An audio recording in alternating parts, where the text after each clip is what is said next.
Hello and welcome to Comic Culture. I'm Terrence Dollard, a professor in the Department of Mass Communication at the University of North Carolina at Pembroke. Today on my show we have three guests who are going to be talking about an organization called Drawn to Help. Joining me is Steve Barr, Al Bigley, and Greg Cravens. So gentlemen, welcome to Comic Culture. Thanks for having me. So Steve, I think we'll start with you as the organizer, the founder of this group. Why don't you tell us a little bit about what Drawn to Help does?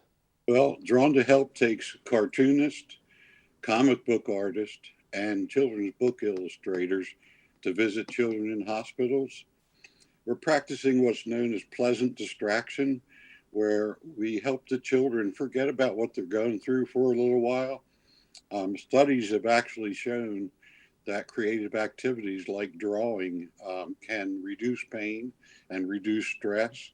Um, and we just want the kids to be able to feel normal and have a good time.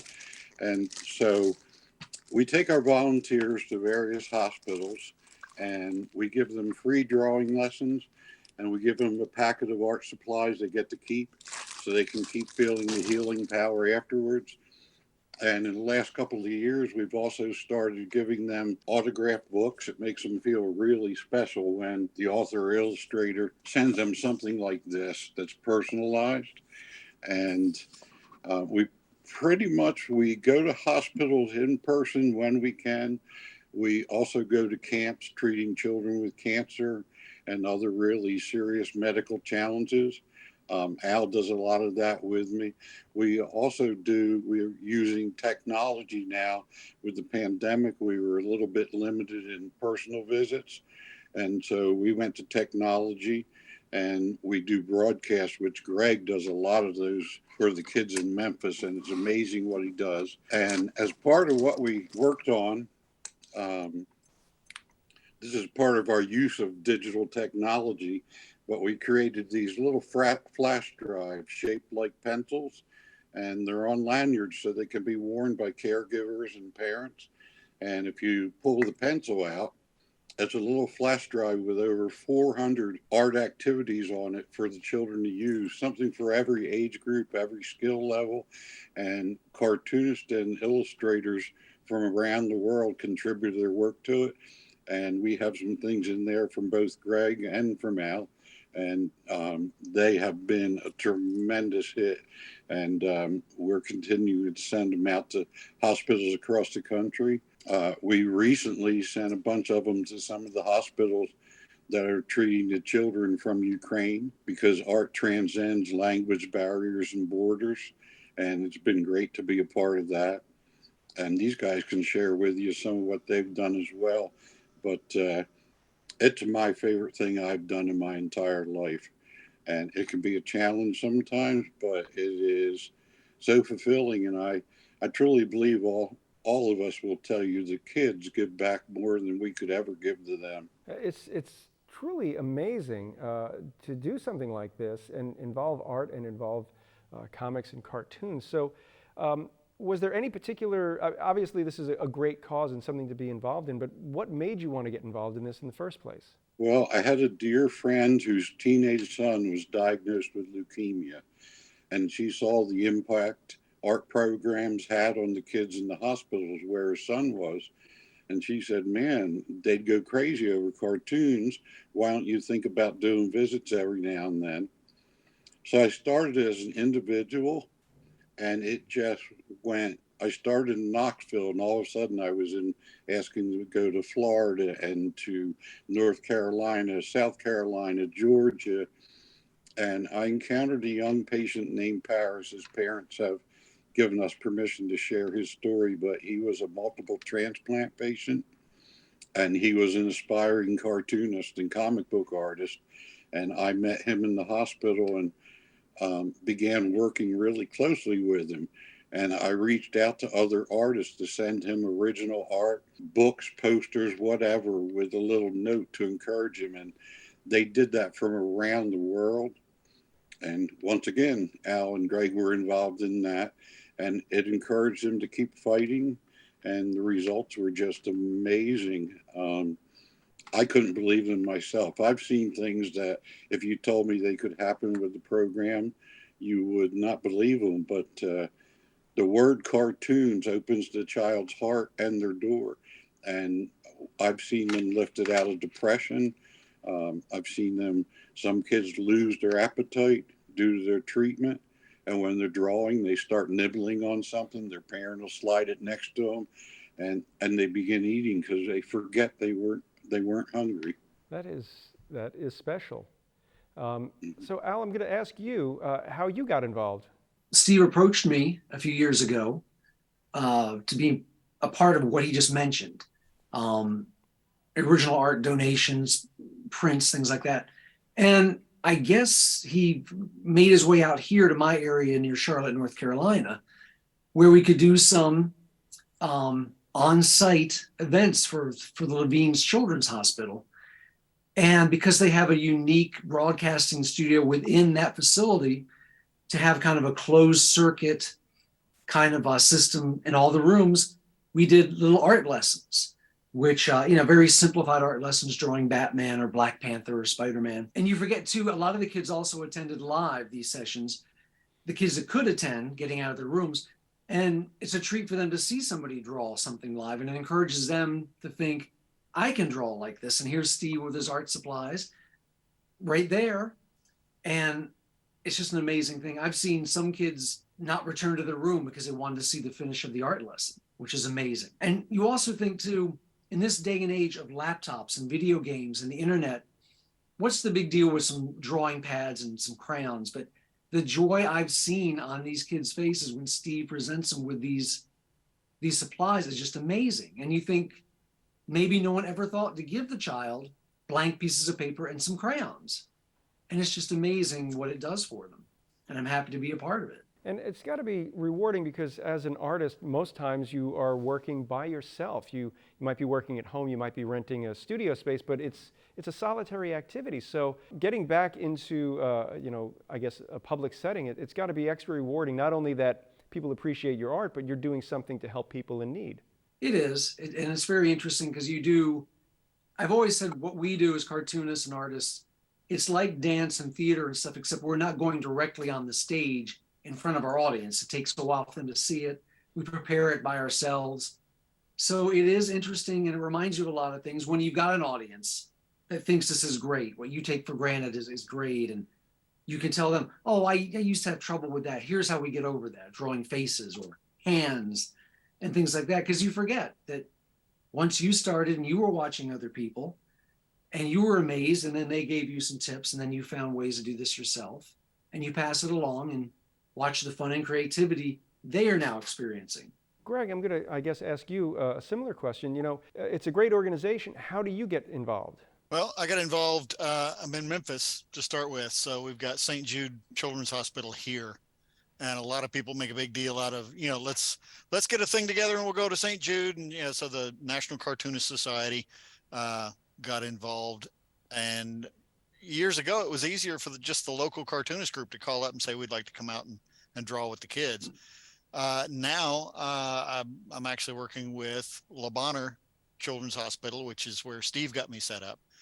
And they've got a room that was supposed to be a movie theater, and it got converted. Somebody donated, some money, and they've got cameras, automatic cameras. You can run them off of an iPad in the room. So with the closed circuit TV system they've got, they can do art lessons. You draw on a whiteboard and it goes out to all the rooms. And the big news is that it's going to be the latest Ryan Seacrest studio. It's going into Le Bonheur starting next month, I think. Kids get to come down, like Al was saying, get to come from their room and sit in a big glass room and draw, and let us bring you some paper, let us bring you some crayons, let me show you how to do this. It's just a lot of fun, really. Now you're saying the latest Ryan Seacrest studio. What do you mean by that? Ryan Seacrest put together a foundation that I think his father and sister, but don't quote me, run. And they build small closed circuit television studios inside children's hospitals, which dovetails beautifully with what Steve does with Drawn to Help, because you can go in there and you can do Pictionary, and the kids can call in from their room because they're watching live, and they get fascinated by the fact that, the clue is like, covered wagon, and, you're doing all this insane stuff, drawing with two hands at one time, or, whatever silly thing you can think of just to throw up there. And, kids are calling in going, it's a bread. It's bread. No, it's not bread. We're going to keep drawing. Call us back. So it's a lot of fun. It's a game. It's a little magic show that, we're cartoonists. We do this all the time anyway. And, like Al was saying, you get out of the studio, you get to do a new thing. You get to show off a little bit, and everybody has some fun. They get to ask questions. But the Ryan Seacrest studio, like I said, is where that can go on, and it doesn't have to be the kids that are allowed to leave their room. It can be all the kids that are stuck in their room, can't leave, not going to leave, bored out of their minds, families bored out of their minds. Turn on channel 8 on your hospital television, and here's the thing that's going on downstairs. If you can come, that's fine. If you can't, play along with us, call the number. And the Seacrest studios are fantastic for that, because they share the programs amongst the different hospitals that they're in. And I think they're in, I don't know, a lot. I thought I had a number in my head, and it's gone. Well, it's got to be a challenge to come up with something that can reach all ages. I mean, there's no single age for all the patients there. So when you're designing a program for the day, how do you kind of make sure that a younger artist and an older artist are both going to be able to do something that will be satisfying to them? There's a lot of good ways to do it. I used to design all this wild menus that you get at restaurants, with all the games and puzzles and stuff to keep your kid busy until the food gets there. And I learned a lot of different ways to make a game work two different ways. You can either work the maze, or you can work the maze and write down the numbers or the letters that you reach as you get to them. And, it spells out something different. So you got a younger kid can just go through. Same thing with they call it Doodle Mania at Le Bonheur Hospital. It'll be an art lesson, and you're starting off with literally a smiley face. It's a circle, two dots, and a line. And then for the older artists, you go, okay, but remember, human head's not a circle. So, you can draw something with ears, and you got cheekbones, and you got a chin, and you throw the extra stuff on at the end so that the older kids that have the longer attention span are grabbing hold of that and having fun with it. While the little kids, they're already done. They're already coloring stuff. They've done their circle, two dots, and a line, and they've grabbed a yellow crayon. They're ready to roll. Steve, I was going to ask you about how you get in this program into various hospitals. How are you reaching out to them and offering them, and how are they able to see what you can accomplish? Well, when I first started doing this as an individual, because now it's a whole lot of people involved. When I first started out, I approached a lot of hospitals and got turned down. I was fortunate enough to get a grant from a California organization known as the Pollination Project, and they fund individuals doing good works. And they said, we'll fund you if you can get into a hospital. The hospital in Knoxville, when I approached them, they said, we'd love you to come over. And once they saw what happened, they started telling other people in the business. So all of a sudden, I was getting calls from all over the place.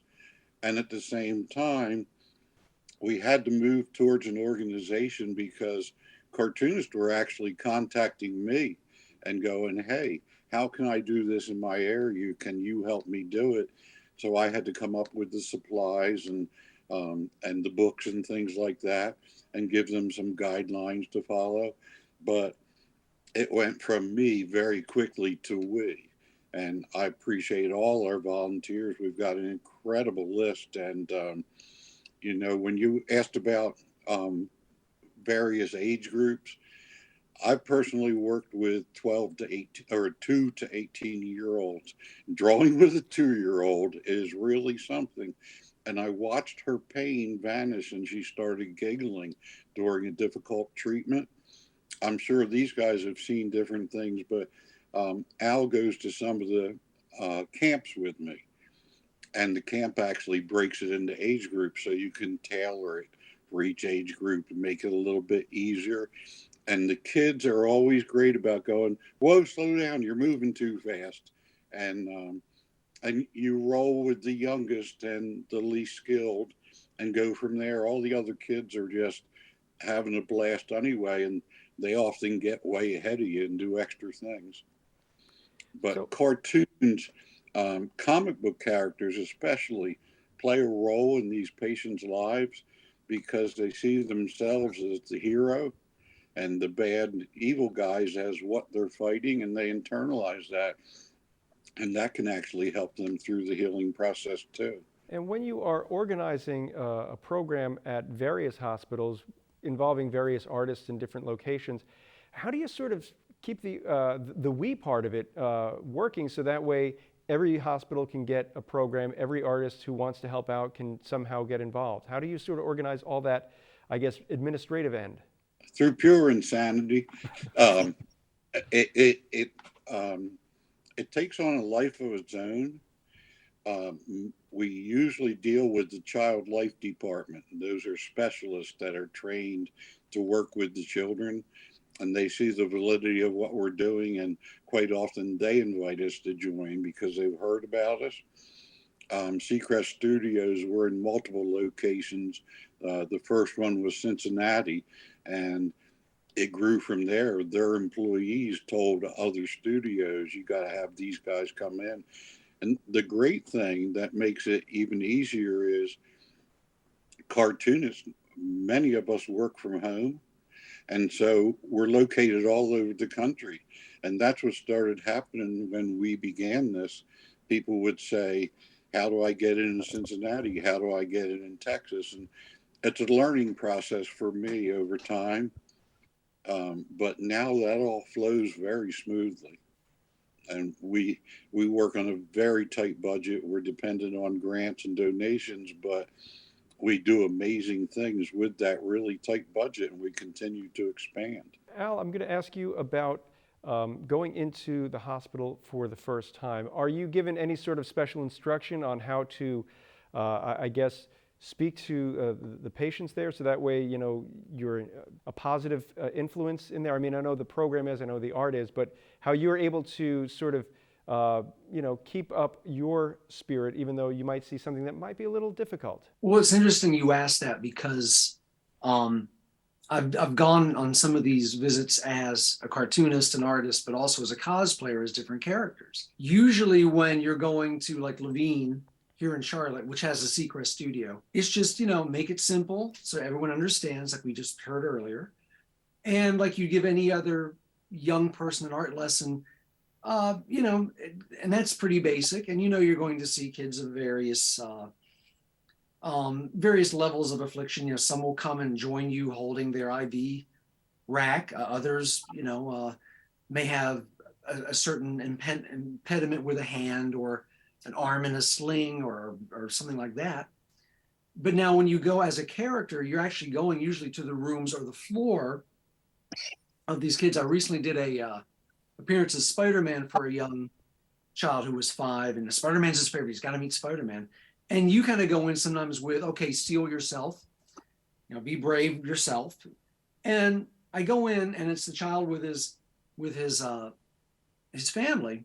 And from start to finish, he is just giggling and giggling, just so happy and amused at the scene. He's not laughing at me specifically. He's just, I'm so happy. Spider-Man's here. So it almost lifts your spirits when you were expecting the worst. And yes, sometimes you will see kids that can't respond simply because they're too weak sometimes, which is heartbreaking.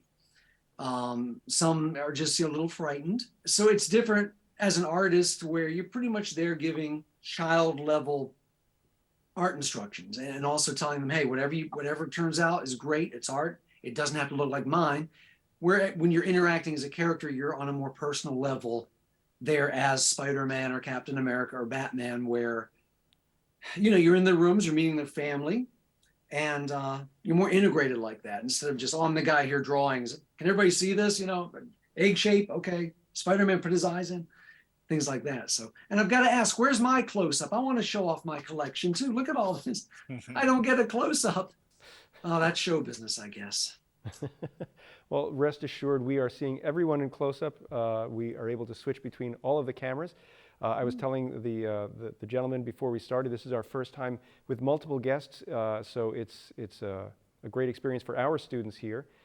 Not only is Comic Culture a great program where people can learn about comics, it's a great opportunity for our students at UNC Pembroke to learn broadcasting by doing and working on a show that is not only shown here in North Carolina, but streams on the PBS website. So we're kind of pleased about that. Obviously, it's not quite the same as Drawn to Help. And I was going to ask Greg, with this smooth, seamless segue that I just did, about your experiences going into the hospital, maybe the first time, and maybe having to, just sort of have a poker face because maybe something is a little bit difficult, but the reward is so high because you're helping somebody who needs it.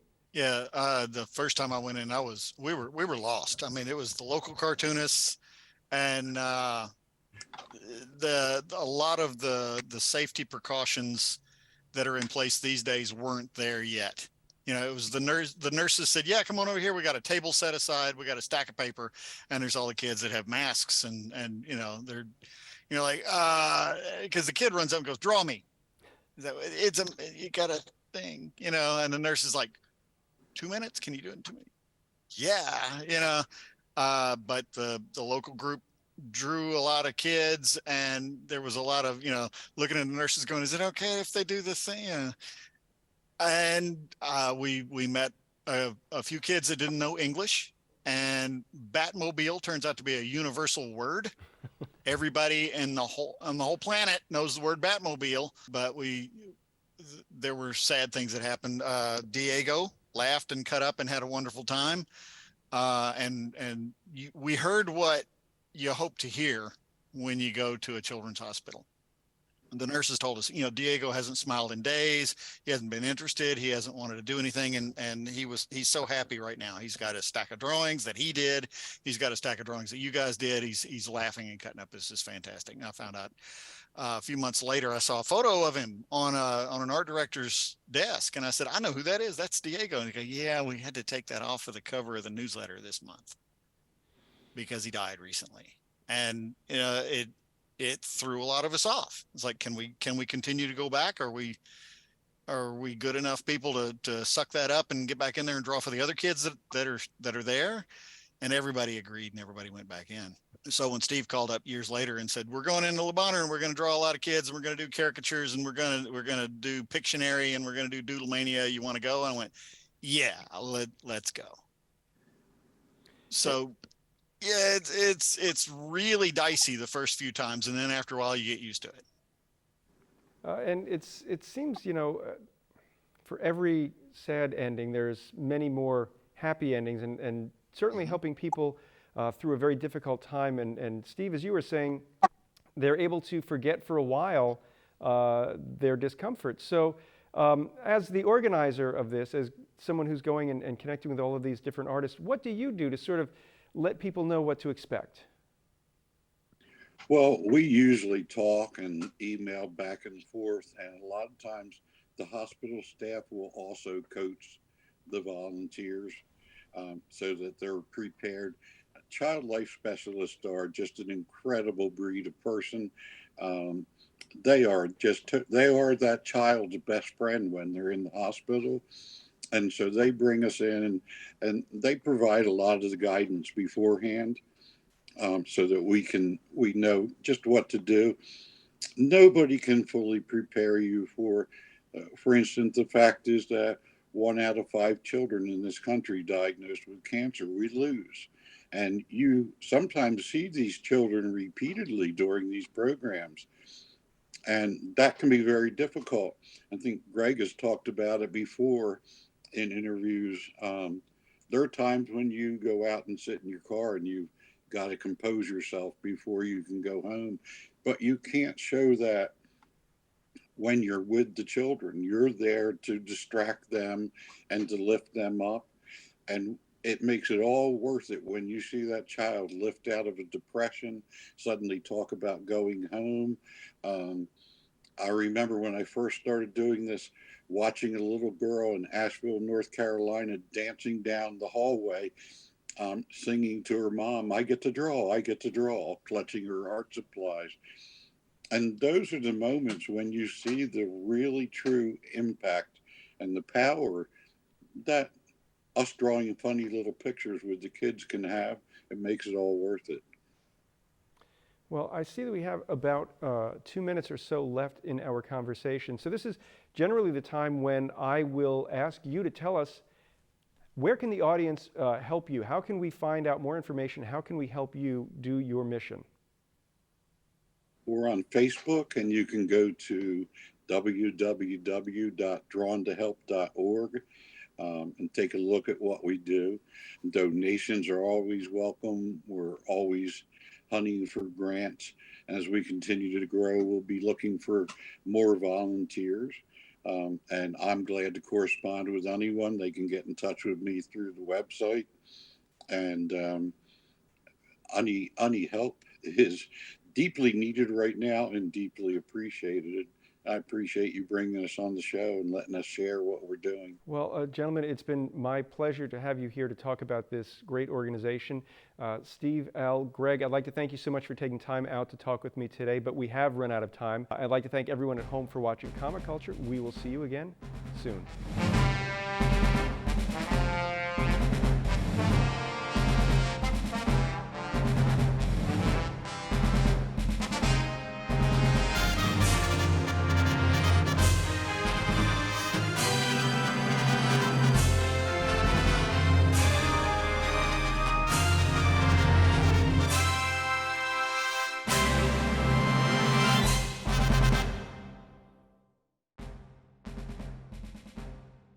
Comic Culture is a production of the Department of Mass Communication at the University of North Carolina at Pembroke.